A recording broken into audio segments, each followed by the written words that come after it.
Hey everyone, welcome back to the Engineered Angler. Today we're going to make another lure. And I want to make another lure that's really easy to make, something that just about anybody can make. A lure that'll take very little time, very little material, and be a lot of fun. Something you can share with your kids or grandkids, but it will still function as a lure. It will catch fish. So if you're interested, stick around.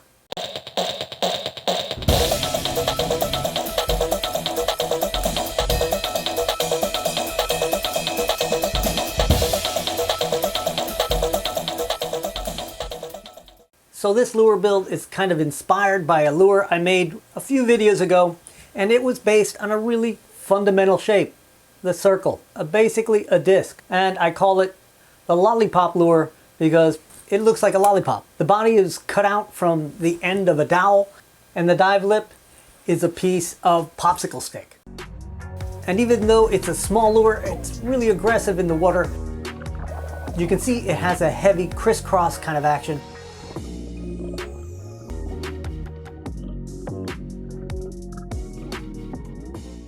And it has really been a lot of fun to fish. This time I want to make a lure that's also made using a really fundamental geometric shape that you won't have to shape yourself, but that will have a very specific action. If you'll remember in the last master class for crankbaits, I showed you a kind of unique action that a lure can have. Mostly it's an undesirable action unless you're trying to make a lure that looks like a crawfish.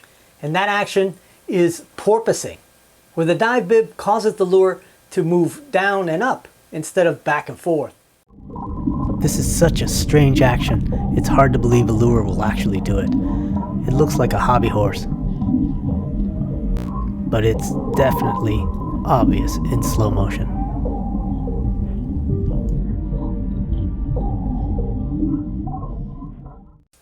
So the fundamental shape we're going to use,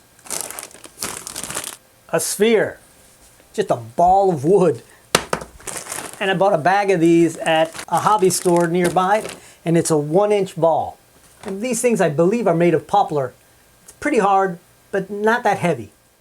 Now, since I want this lure to sink just a little bit, I want it to act like a crawfish that swims and then sort of stops and then slowly sinks to the bottom. So the nice thing about using a ball is that the geometry is super simple and we don't have to figure out the density of this. All we got to do is weigh it. So I'm taking my little gram scale to see what the weight is. It's 5.37 grams. Now we need to know what the volume is. So the volume of the sphere is going to be pi divided by 6 times the diameter cubed. The diameter is, well, I'm measuring the diameter because they're probably not exactly the same. So it's 2.58 centimeters. And the answer to that, 8.99, we'll just call that 9 cubic centimeters. That means this ball displaces 9 cubic centimeters of water. That means the buoyant force on this ball is 9 grams. Simple. So the total weight of this ball needs to be a little bit more than 9 grams, including the hooks and the paint and everything, for it to sink just slowly. So since I know it weighs 5.37 grams, that means I've got 3.63 grams left over for all the hardware and the paint. That's the hook I'm going to use and the split ring. And I'm going to make my dive bib out of this tongue depressor. So I'll cut off about 1 inch.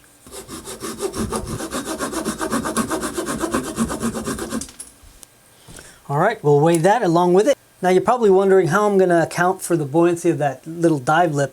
But I'm not too worried about it. It's very small. And since I want it to sink, I'm going to add enough weight to overcome it. And I know that by adding about 10% more weight, I can get the whole thing to sink pretty nice and slowly. And so 10% more would be 9.9. And there you go. By combining that medium one and the little tiny one, I get 9.9. That's pretty doggone close. We're going to go with that. All right. Now I just need to decide where to put the slot for the bib. And since it's a ball, you can pretty much just pick a random spot. I'm going to use one of the grain lines just to have something to follow. And now the trick is just to cut towards the center. So since the center is right about here, I want to cut in that direction. And you want to go down till it has about 3/16 of depth. You can go a full quarter if you want to. I think that's deep enough. Now, because this thing is way too thick to fit in there, I'm going to have to widen it.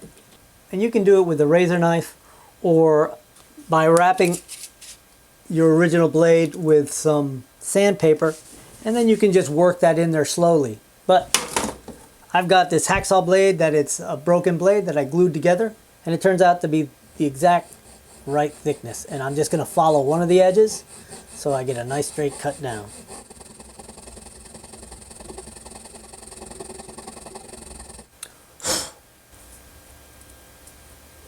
That should do it. I've drilled the hole for the hook eye, and let me show you how I decided where to do that. I've drawn a line from what I think is about the center to the lip slot, and then the line to that hole for the hook eye, and you can see the angle it forms. It's about 110, 115 degrees. It doesn't have to be perfect, just kind of eyeball it that way. You don't want it straight across, and you don't want it at a 90 because it's too low on the body. It's pretty forgiving. If you get it a little different than this, it'll still work.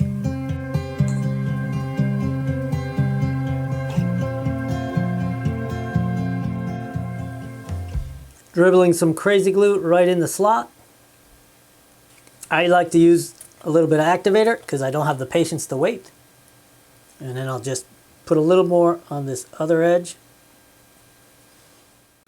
Alright, so since I'm ready to put in the tie-on eye, I've drawn a little hash mark right there at the base of the lip, right in the middle.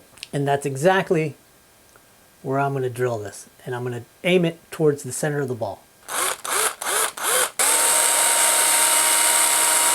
And I like to have at least a ½ inch of embedment on these twist eyes. So as far as the hook eye and the tie-on eye, you can use little tiny screw-in eyes that you can buy from tackle and lure building supply places like Lure Parts online, and I'm not sponsored by anybody. Anyone that you can find, sometimes you can just find independent people selling these things. But I'm going to go ahead and make my own. I just like the thinner wire. And I'm using this stainless steel leader wire. It's 174 pound. And all the tools I use for forming these wires and most of the other things I do here, I've got links for these tools in the description. So check it out. All that stuff's on Amazon and easy to get a hold of, including the safety wire twisting pliers.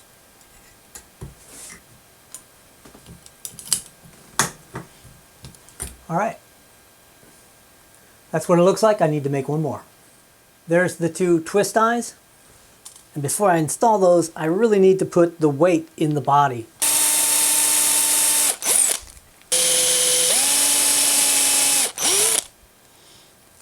I think that'll squeeze in there now and fall below the surface. And now to fill in the gaps around these weights, you can use anything you want. You can use wood putty, baking soda, and crazy glue, whatever you like. I'm going to use some UV resin, and I know a lot of people don't have it, so I'm just going to show you how I do it. First, I like to go ahead and use some of the sawdust from drilling and just cram it in there. I'll take some of this UV resin and just coat it all with a thin coat. And now I'll take it all over to the UV light and set it. And it takes about 10 seconds. And then it's just a matter of sanding down the rough spots. And I do the sanding with a little sanding stick. It's just easier on my hands. And this usually doesn't take very long. Okay, to set the twist eyes, I'm going to mix a tiny little bit of really fast setting epoxy. But you can do it with crazy glue. It works as well. Probably can't even see this stuff in this plastic spoon. So I'm going to put a nice little glob on here. Shove it in. Get a few twists clockwise. That makes the stuff go in there a little better. And I'll use a paper towel just to wipe off the excess.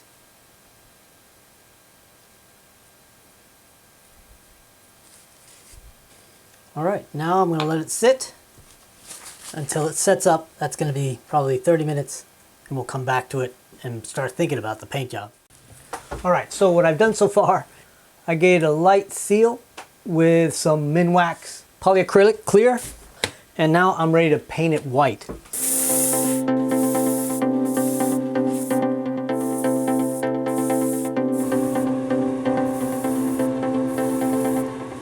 All right, the other thing I did, I drilled 2 little sockets for some eyes. All right, so the next thing I need to do is draw the crayfish pattern on this thing, and I'm going to do that with pencil, and hopefully I can get the shell pattern.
All right, so it's a little bit cartoonish, but not too bad. It is a ball after all.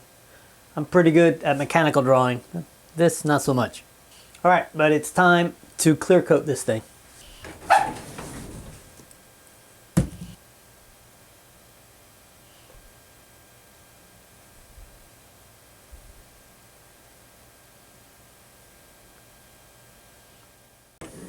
All right, now I'm going to turn it, and it'll probably take an hour or so for this thing to fully cure.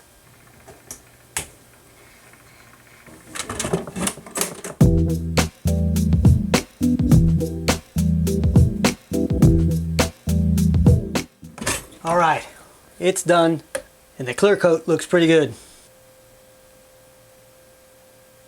I like the way it came out. It actually looks a little cartoonish, but it definitely resembles a crawfish, sort of rolled up, kind of like one of those roly-poly bugs. Next, I'm going to put on this dressed hook. All right, it's time to go down to the dock, put this in the water. You know, and it just occurred to me that I never really tested one of these with a treble hook that was dressed like this, so hopefully it won't kill the action too much. All right, I'm just hoping for it to sink just a little less than a foot per second. Oh yeah. All right, let's take this thing down to the water.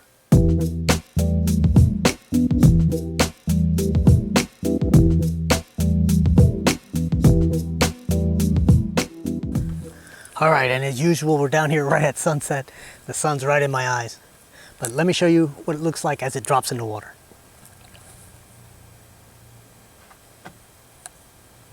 All right, so it has a little bit of a wobble, but mostly it's doing the porpoising. But it isn't really doing it as hard as I remembered it doing with the last one I built. And I think it might be that the drag from that dressed treble hook is really just kind of anchoring it back. But let me get some underwater shots. Let's see what it looks like.